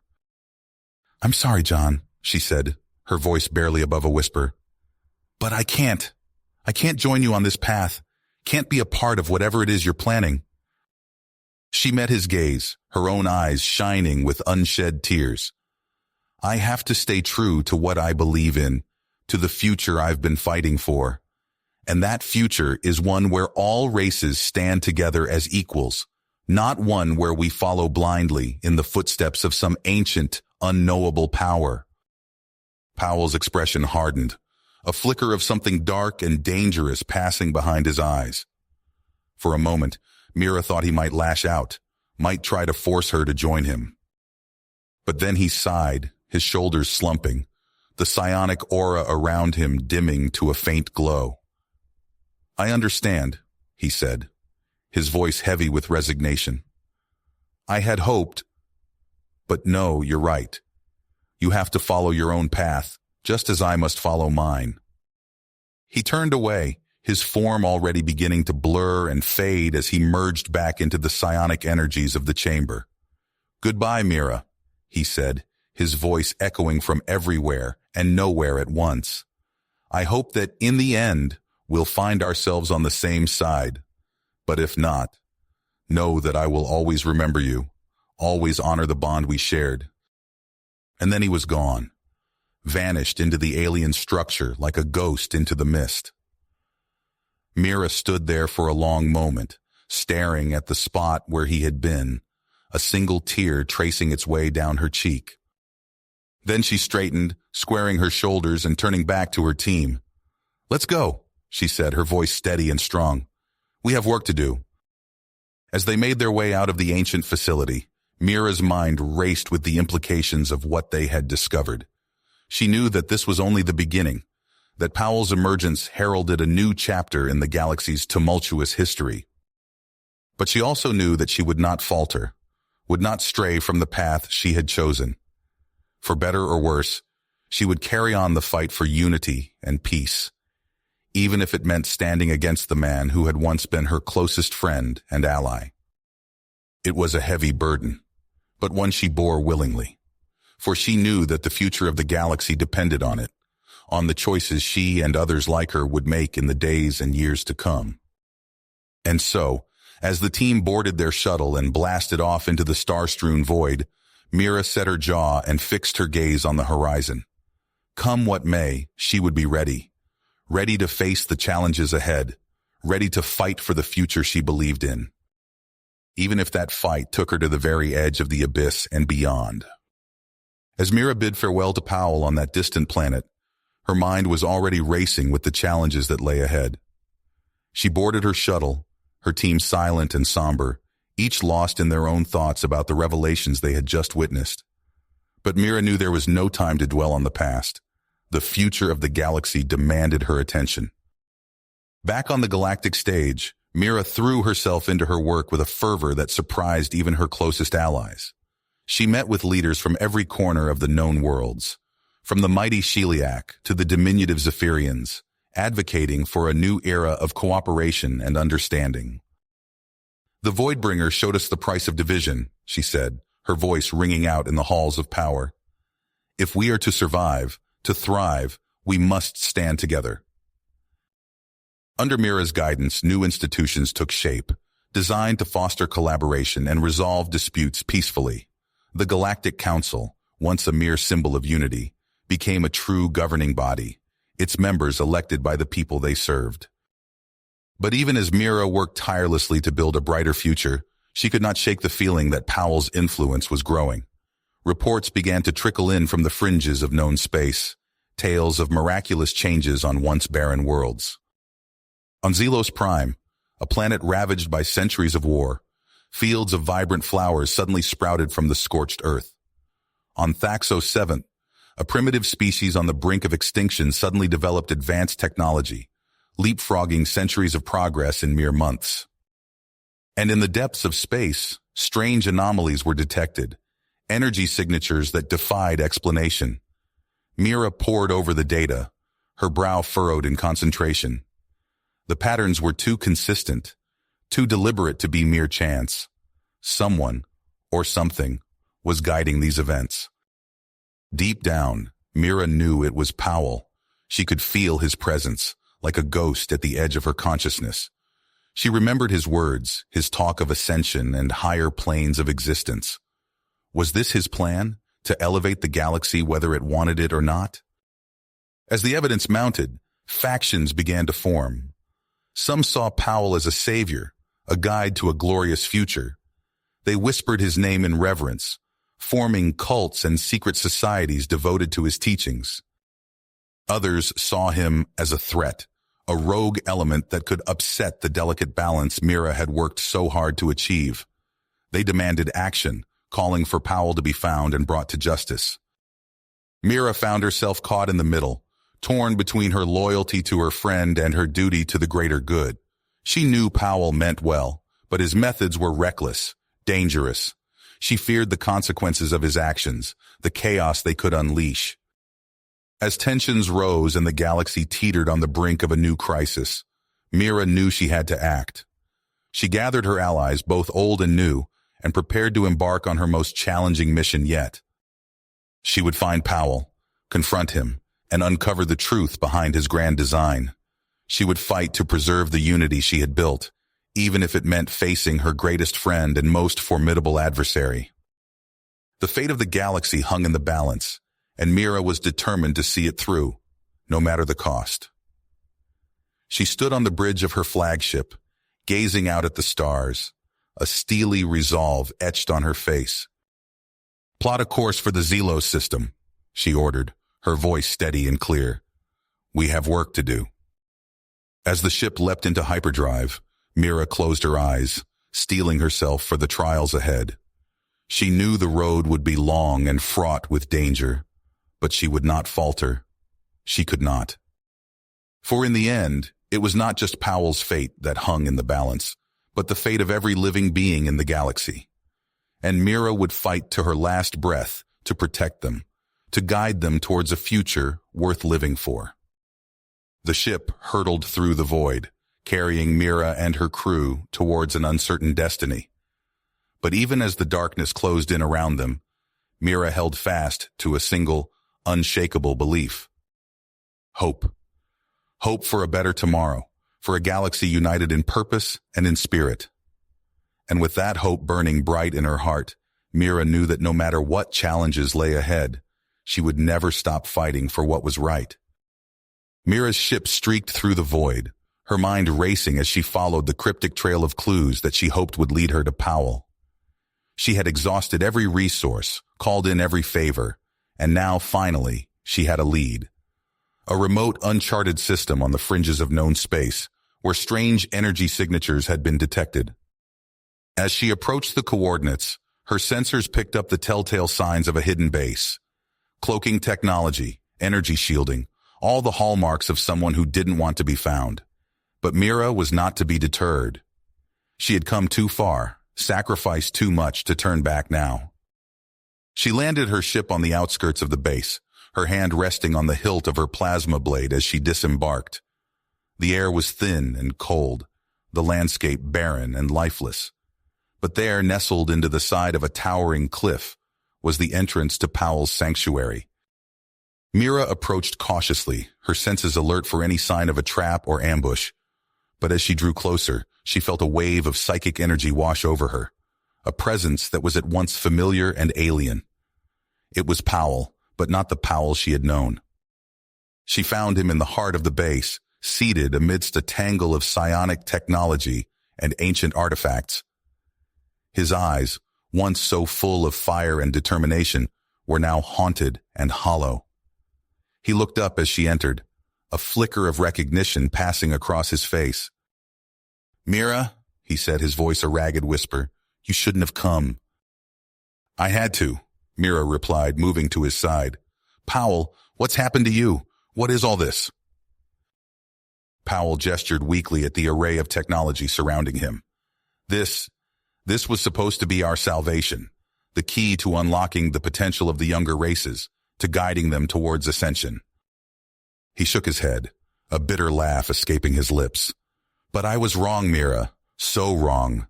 The knowledge, the powers, it's too much for any one being to handle. I thought I could control it, shape it to my will, but it's controlling me, twisting my thoughts, my actions. Mira knelt beside him, taking his hand in hers. Powell, listen to me. Whatever this is, whatever you've done, we can fix it. Together. Powell met her gaze, a glimmer of hope flickering in his eyes. You don't understand, Mira. The things I've set in motion, the chaos, the destruction, I don't know if they can be undone. We have to try, Mira insisted. Powell, you once told me that the future of the galaxy was in our hands, that it was up to us to fight for what we believed in, to build a better tomorrow. I still believe that, and I believe in you. Powell was silent for a long moment, his expression unreadable. Then, slowly, he nodded. All right, he said, his voice gaining strength. All right, we'll try. One last mission for old time's sake. Together, they began to plan, to plot a course of action. Powell explained his idea, a way to use his remaining powers to send a psychic pulse across the stars, a signal that would awaken the latent potential in all sentient life, but not force them down any predetermined path. It's risky, he admitted. The amount of energy required. I don't know if I'll survive the process. Mira squeezed his hand, her eyes shining with unshed tears. I understand. But Powell, if this is really what you want, if you truly believe it's the right thing to do, then I'm with you, to the end. Powell smiled, a real smile, the first Mira had seen in a long time. Thank you, he said softly, for everything. They worked feverishly, calibrating the psionic technology, aligning the ancient artifacts. The base hummed with barely contained energy, the air crackling with anticipation. And then, the moment of truth. Powell took his place at the center of the array, his body thrumming with power. Mira stood at the control panel, her hand hovering over the activation switch. Their eyes met, a lifetime of shared experiences, of battles fought and sacrifices made, passing between them. No words were needed. They both knew what had to be done. Mira pressed the switch, and the world exploded in a blaze of light and sound. Energy surged through Powell's body, his form blazing with an incandescent glow. He threw his head back, a wordless cry tearing from his throat as he channeled the full might of his psychic potential. And then, it was done. The pulse burst from him in a wave of shimmering force, rippling out across the stars. Powell collapsed, his body spent, his breath coming in ragged gasps. Mira rushed to his side, gathering him in her arms. Powell! Powell! Stay with me! But even as she spoke, she could feel him slipping away, his life force ebbing. It's all right, he whispered, his voice barely audible over the hum of the machinery. It's all right, Mira. This is how it was meant to be. Tears streamed down Mira's face as she held him close, feeling the last of his warmth fade away. She stayed there for a long time, cradling his body, mourning the loss of her dearest friend. But even in her grief, she knew that Powell's sacrifice had not been in vain. The pulse was spreading, touching every corner of the galaxy, awakening the potential in all who felt its touch. It was a new beginning, a chance for the galaxy to choose its own path. And Mira knew that she would be there to guide it, to lead it into the unknown future. She would carry on Powell's legacy, fight for the ideals they had both believed in. For in the end, that was all any of them could do. To stand up for what they believed, to strive for a better tomorrow, to have hope even in the darkest of times. Mira rose to her feet, her eyes clear and her spirit unbroken. The galaxy awaited, and she would not falter. For Powell, for herself, for all those who looked to the stars and dreamed of what might be. The adventure was only just beginning. Mira returned from the shattered psychic realm with a heavy heart, the weight of Powell's sacrifice bearing down on her soul. But she knew she couldn't let grief consume her. The galaxy was in chaos, fractured by the Voidbringer's onslaught and the revelations that followed. She threw herself into the task of rebuilding, working tirelessly to bring the disparate factions together. She met with leaders from every corner of the galaxy, from the proud Sheliak to the enigmatic council races, imploring them to set aside their differences and work towards a common goal. But progress was painfully slow. Old wounds, long thought healed, reopened under the strain. Ancient rivalries, buried but never forgotten, resurfaced with a vengeance. Mira found herself mediating endless disputes, quelling conflicts that threatened to tear the fragile peace apart. As the years dragged on, Mira felt the toll of her efforts. She was a symbol of hope to billions, a beacon of unity in a galaxy torn asunder. But with each passing day, the burden grew heavier. She was haunted by the memories of those she had lost. Powell, Hoffman, the countless others who had given their lives in the fight against the Voidbringer. She pushed the pain down, burying it beneath a facade of strength and determination. But in the quiet moments, when the weight of her responsibilities seemed too much to bear, she felt the ache of loneliness, the gnawing sense that she was utterly, terribly alone. It was in one such moment, as she traveled to a distant system for yet another round of diplomatic negotiations, that disaster struck. Her ship shuddered under a barrage of weapons fire, alarms blaring as the shield struggled to hold. Mira raced to the bridge, barking orders to her crew. On the view screen, a flotilla of ships bore down on them, their hulls marked with the insignia of a radical faction opposed to Mira's vision of unity. "Evasive maneuvers," Mira shouted, gripping the arms of her chair as the ship lurched and spun. "Get us out of here!" But it was too late. A searing bolt of energy punctured the hull, slicing through decks and bulkheads like a knife through butter. Mira was thrown from her seat, her head cracking against a console as the world dissolved into chaos and flame. She drifted in and out of consciousness, the searing pain in her skull giving way to a strange floating sensation.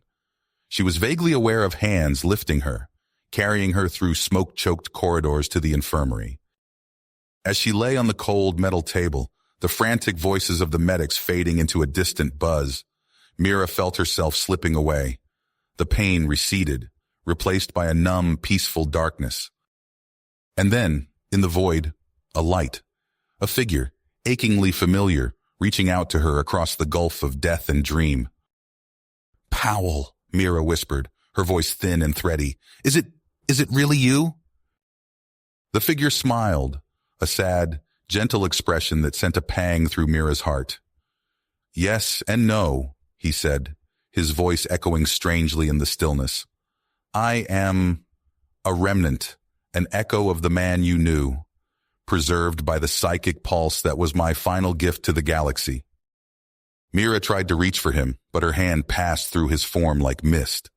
"I don't understand," she said, tears welling in her eyes. "What's happening to me? Am I dying?" Powell's smile faded, replaced by a look of profound compassion. "That is for you to decide," he said softly. "You have fought so hard, sacrificed so much. No one could blame you if you chose to let go, to finally find the peace you have earned 1,000 times over." But even as he spoke, Mira saw other figures emerging from the light, the friends and comrades she had lost, the countless lives cut short by war and strife. They surrounded her, their faces etched with the same love and sorrow she saw in Powell's eyes.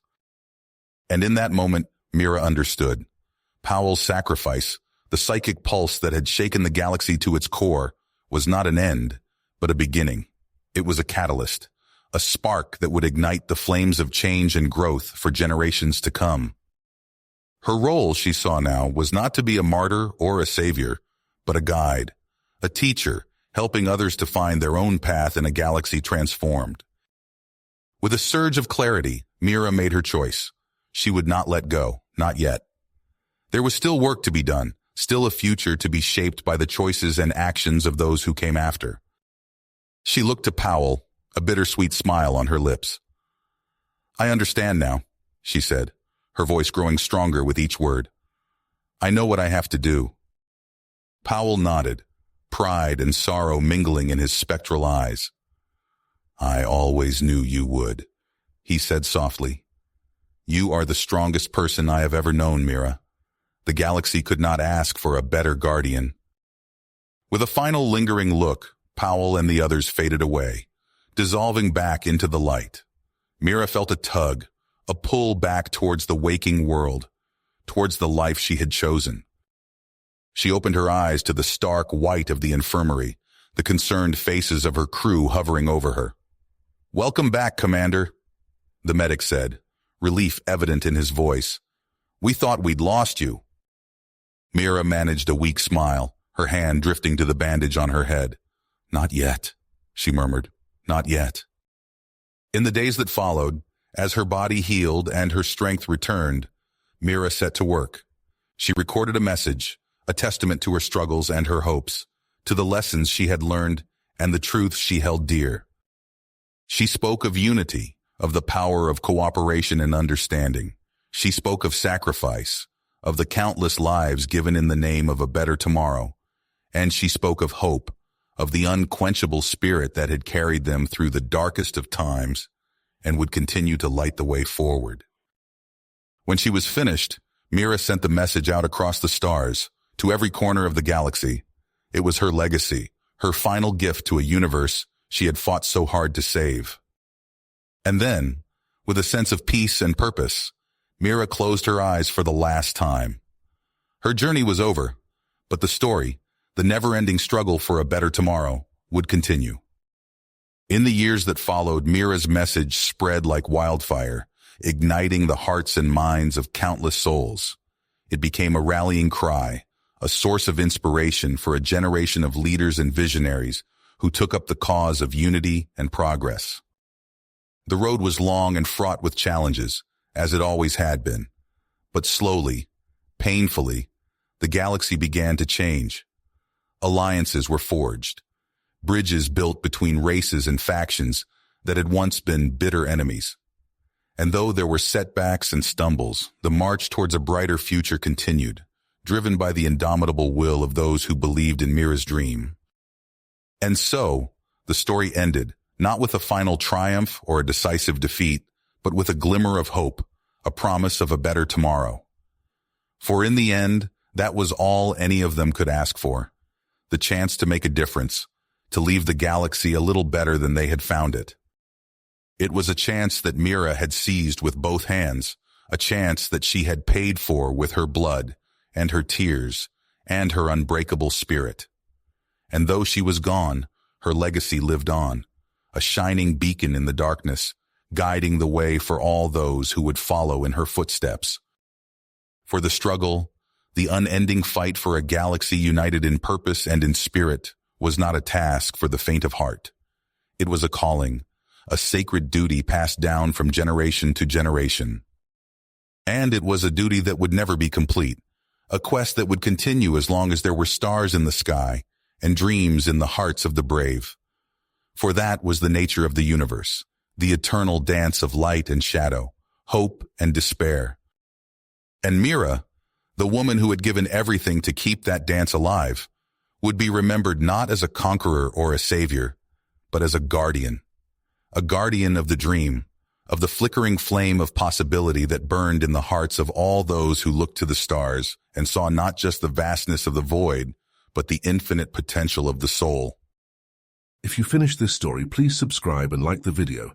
Then leave a comment that says, "I liked the story," and I will heart every single one of them. It really helps me. Thank you for your time.